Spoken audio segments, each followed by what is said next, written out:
सीताराम जय माताजी जय मामादेव जो आज बीजू नोरतुं है ने अमे आता पहला ब्लॉग बनावવાનો टाइम न मळ्यो कारण के मोडું થઈ ગયું હતું રેડી થઈને જો અમે નીકળ્યા आता મને જાવે સ્કૂટર હલાવે હર્ષિત ભાઈ આગળ બેઠા ને જો અમે નીકળ્યા મેર સમાજમાં કાલ નંબર આવી ગયો એટલે આજ હવે અમે થનગનાટમાં જઈએ હવે ત્યાં જઈએ ને જોઈએ કોમ્પિટિશન શું છે શું નહીં વાત કાલે એક દીમાં આવી ગયો અહીં તો આવે ખરી નહીં આવે કોમ્પિટિશન બહુ મેર સમાજમાં તમારે એવું છે કે મેરિડ ને અનમેરિડ ને કિડ્સ ને યંગ જનરેશન ને બધાનું જુદું જુદું હોય એટલે વાંધો ન આવે પણ અહીંયા તો બધા યંગ જનરેશન હારે જ કોમ્પિટિશન હોય નીના ભેગું જ રમવાનું હોય એટલે ખબર નહીં હવે શું થાય જઈએ તો ખબર હે आराम से बोल श्वास चढ़ के तो बात नहीं रमे है क्या धीरे बोला मनोज के धीरे बोलाय पण हरख रह्यो ने ई थाय के चटचट नोरता रमू ई ने चटचट बोलवा માંડી आ हरखुड़ा माणस हमें आवा रिया जो શું થાય अरे हम નીકળેગા બોખીરાને બોલાઈએ તો ભૂખવા આવ્યા ફટાફટ જઈએ આ તો જે બેઝ ને બધું લેવાનું બાકી છે ત્યાં જઈને લઈ લઈએ પછી હાલો ત્યાં આગળ આગળ વિડીયોમાં દેખાય અમે જો થનગનાટમાં પહોંચી ગયા છે અહીંયા સરસ મજાનો જો આ સેલ્ફી પોઈન્ટ છે અહીંયા સરસ માતાજી નવદુર્ગા માતાજીની છબી છે સેલ્ફી પોઈન્ટ છે સરસ મજાના જો ફોટા પડ્યા છે ને સેલ્ફી પોઈન્ટ સરસ જોવા કેવો સરસ મજાનું છે મસ્ત મજાના ફોટા આવે માતાજીના ફોટા છે બાયણે બધું એવું સરસ છે અત્યારે આરતી ચાલુ થઈ ગઈ છે હમણાં થોડીક વારમાં જો રાસ ચાલુ થાય થનગનાટની આ તો ખાસિયત છે દર વર્ષે કંઈક નવું નવું હોય ગયા વખતે સેલ્ફી પોઈન્ટ બહુ સરસ હતા આ વખતે જો બહુ સરસ છે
ફાઇનલી તો જો અટાણે વાગી ગયા 1:30 ને અમે આવી ગયા નવરાત્રિમાંથી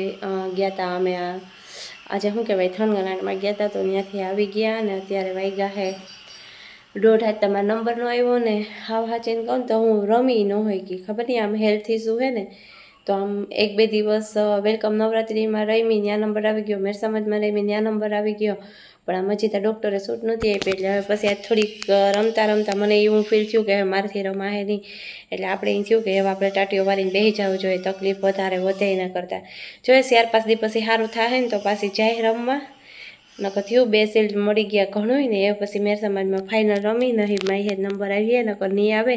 પણ મેન શું હતું મારે કે 2025નું શિલ્ડ જોતું હતું તો એ તો આવી ગયું એટલે હવે કંઈ એ તો કંઈ જાજી ટેન્શન જેવું નથી એટલામાં ખુશ થઈ જવા જેવું હે જ ખેરે કારણ કે પછી તબિયત બગડે ને એક તો એટલી ઊંડામાં ઉતરી ગયા હટાણે ઘરના બધાય ખિસકાય એટલે એ બધા ટાટીઓ વાળીને બેસી જવું પડીએ એવું જોઈએ કે જે 3 નોરતું હે કાલ કામ થાય દી ઉગે તો કંઈક ખબર પડે હાલો તો બધાને બાય ગુડ નાઇટ ને બીજા નોરતાની બધાને હાર્દિક શુભકામના